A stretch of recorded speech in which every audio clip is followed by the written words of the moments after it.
Money dominates our life. It's also a very emotional topic. As we've been going through our Transform series, we've been talking about different aspects of our life that need to be healthy, and this past Sunday what we looked at was our financial health. Money is talked about an awful lot in the Bible. In fact, Jesus talked about money more than he talked about heaven and hell combined. When Jesus taught, he primarily taught in parables, and those are just little short stories that he would tell to try to make a point.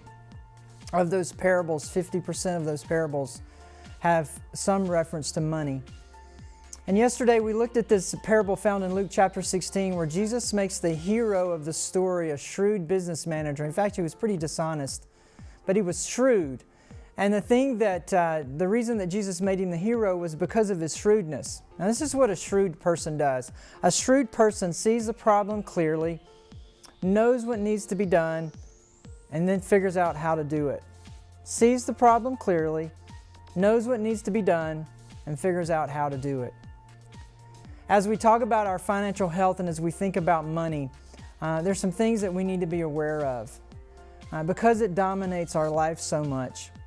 And what we talked about was this, and this is just kind of a little bit of a reminder for us.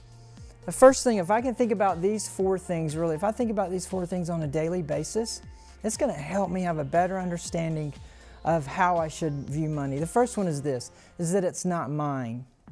I need to understand that any money that I have, any resources that I have, that God's given it to me. So it's on loan.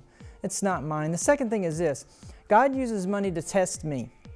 I know a lot of times we don't think about that, but He's giving me, when He gives me resources, when He gives me talent, when He gives me money, it's a test for me to see what am I going to do with it. Now, the third thing for us to remember is this, is that money is to be used, it's not to be loved. In fact, the scriptures tell us that the love of money is the root of all evil. Money's to be used, not loved. And then the last thing that we need to remember on a daily basis about money is this, is that we'll have to give an account for it. We will have to give an account for how we use our money. So I made a challenge to our church, and the challenge is this, is for every family in our church to tithe in the month of December. Now there's a lot of us who attend church on a regular basis and we tithe. And this is a part of what we do. It's a spiritual discipline that's been a part of our life for a long time, or maybe for a short time, but it's something that we're doing. And so this challenge doesn't really pertain to you because you're already doing the challenge. The challenge really is for those of us who are not tithing. And the challenge is to tithe for the month of December. I'm not asking you to give all the money that you make in December to the church. I'm asking you to not tithe on your total income for the year and give that in December. It's to simply take the month of December and take your income for the month of December and tithe on it. Because if I'm going to do the right thing, here's some things that I got to do. I got to see the problem clearly. I got to know what needs to be done, and then I got to figure out how to do it. That's what the shrewd business guy did. So to do that, I got to look ahead, I got to make a plan, and I got to act quickly. And so this challenge is to help those of us that aren't doing this tithing thing to get it down. So here's a tithe, and this is the way you do it. Let's say you get paid twice in the month of December, and let's say you get paid, your check is $3,500.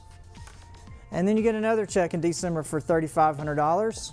And let's say you get a Christmas bonus for $1,000, and your wife has a little part-time job and she makes $500, or maybe your husband has a part-time job and makes $500. Okay, so you add that up, and you've got that's $8,500. So what's a tithe? A tithe is 10% of that. So what you would do for the month of December is you would give $850. That's the challenge. To figure out what your income is for the month of December, and then to give 10% of that to the church in the month of December. You can do it you can give a little bit every week, you can give it all at once. However you do that is not really the deal. The deal is to see, okay, I see the problem clearly. The problem is that I'm not tithing, so I'm not being obedient to what God's called me to do. I know it needs to be done, and so since I know it needs to be done, I need to figure out how to do it, and this is how to do it. It's really simple. So remember, it's not yours. The money you have is not yours. God's given it to you as a test. He wants you to use it, and you're going to have to give an account for how you do that. So I hope that helps. I hope that helps you figure out how to live the truth of Jesus in everyday life in the month of December.